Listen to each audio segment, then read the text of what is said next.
So the historical question first. When we look back at early 20th century, we're looking back at a very, very different world, especially when we consider pre-First World War. When the Ottoman Empire still existed, when there was a certain attitude towards what Sufism is and how it works, a whole history of TÜRKKAD and so on. And then with the coming of Ataturk and the banning of the orders, it's also the rise of the nation state. So instead of an Ottoman Empire, we have Turkey. Like in Britain, we have, instead of the British Empire, we now have United Kingdom. So this change is psychologically very important, as well as being practically very important, economically, socially, and so on. People who lived in that era of the transfer from empire to republic had a lot of work to do in how to adapt tasawwuf, Sufi teaching, into the world that was coming. So Kenan Rifai's job in that respect was very specific. How is one to do this? Because something clearly had to change. And I've been very struck at this conference by one particular line. From now on, the lodge, the dergah, the tekke, is under the sky or under heaven. So it's not a building anymore. It's a more direct relationship between the person who stands on this earth and the heaven, because each one of us, there's nothing between the top of our head and heaven. We are directly connected. So that means there's a change of relationship. We're no longer looking at a horizontal question of our relationships in this world. We're looking at a direct, intimate relationship between each person and their Lord. And that changes the whole dynamic for me and about what Sufism really is, because actually this is what Sufism has always been about. It's never been about the institutions, the formal practices. All of those came out of a concern to preserve and transmit teachings. But the teachings in themselves are permanent, something for everybody, according to our capacity. Just like, you know, everybody has this direct connection between the top of their head and the heaven, but how many people walk around and are aware of it? So potentially it's always there, but as human beings we have to develop the sensibility and the taste for what that means and how to be. Likewise, we all walk on the earth, but how many of us walking on concrete and getting into cars are actually aware that the earth is what supports us? So this is what tasawwuf is for me. It's about the relationship between, in very sort of practical terms, between earth and heaven. And that we as human beings stand, sit, live between the two. And we should, in that sense, tasawwuf is about how to live a life where we are the marriage of heaven and earth. That's in very simple terms. So when he says the lodge is under the sky, to me that's a kind of pointer to this direct, intimate realization, open for everybody. How this develops over time with each person, institutionally, that's another question. And that's where it begins to be interesting. If we look back in history, no spiritual teacher founded a tariqah. Mevlana did not found the Mevlevis. Ahmed Rifai did not found the Rifâî order, and so on and so on. So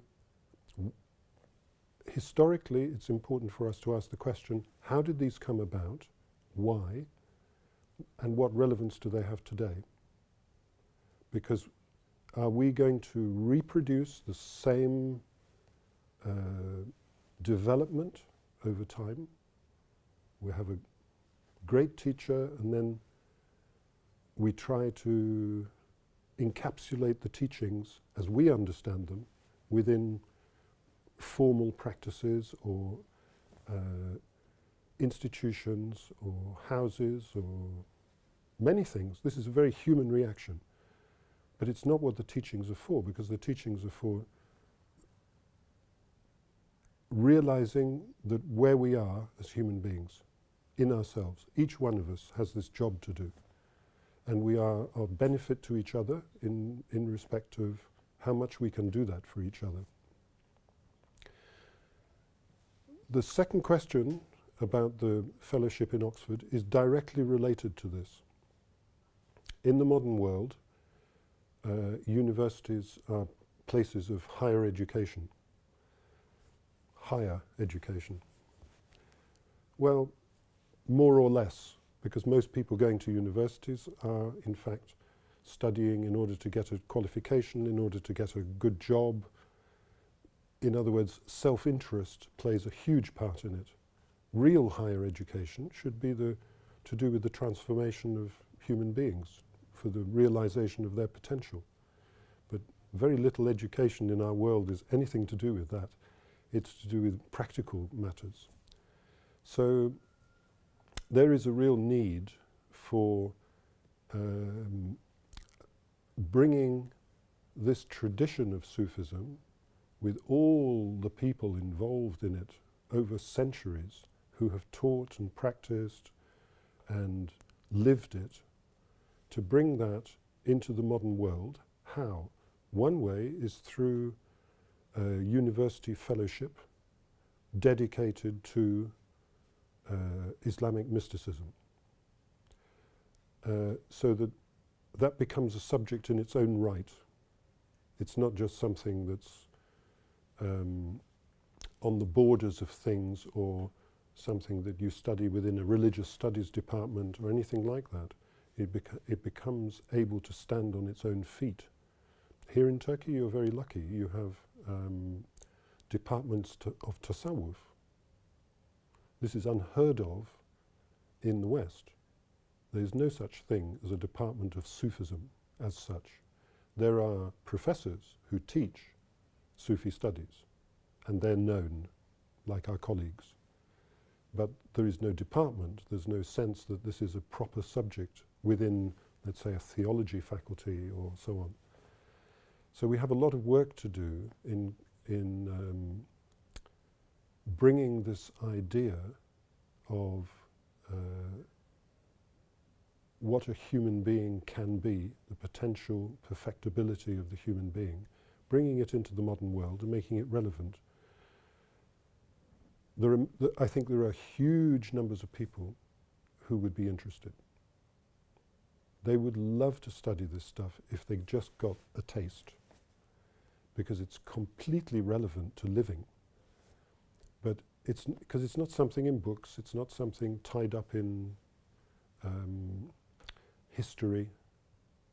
These books are just a kind of pointer to a way of living, a way of breathing, a way of being, and that I'm quite sure people like Ibn Arabi, people like Mevlana, this is what they are working for.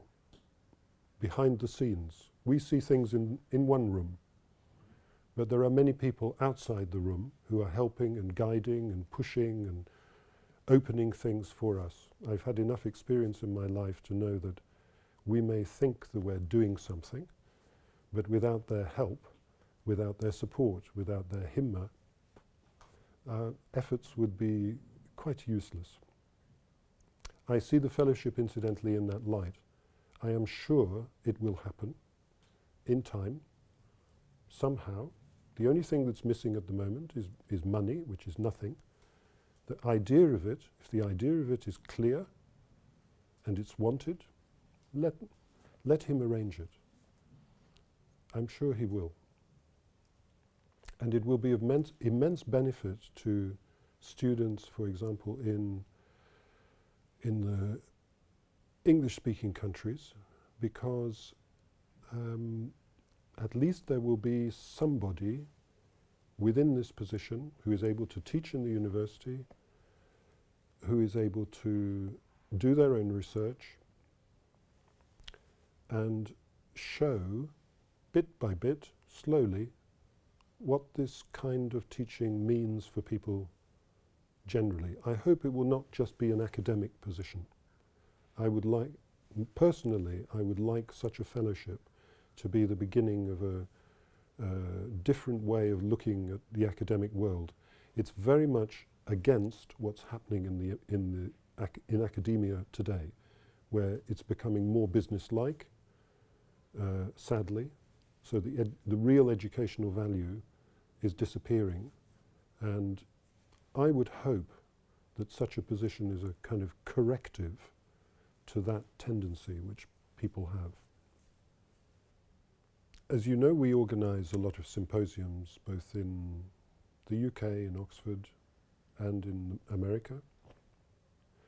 And I have to say that the organization of this particular one is absolutely wonderful, from beginning to end. I think the job you're doing is terrific. I know the amount of work that goes on behind the scenes, making sure people come to the right place, making sure they get food to eat, making sure they're looked after. Very impressive. But I'm also much more impressed with the fact that the kind of feeling of welcoming and togetherness that is very present in all of you. I think it's a testimony to Kenan Rifai, and I think it's a testimony to all of you for taking it on,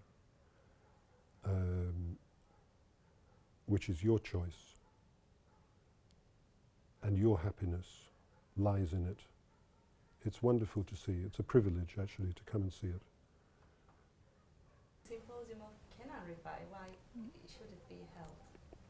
Well, for me personally, it's been wonderful because I didn't know a great deal about Kenan Rifai.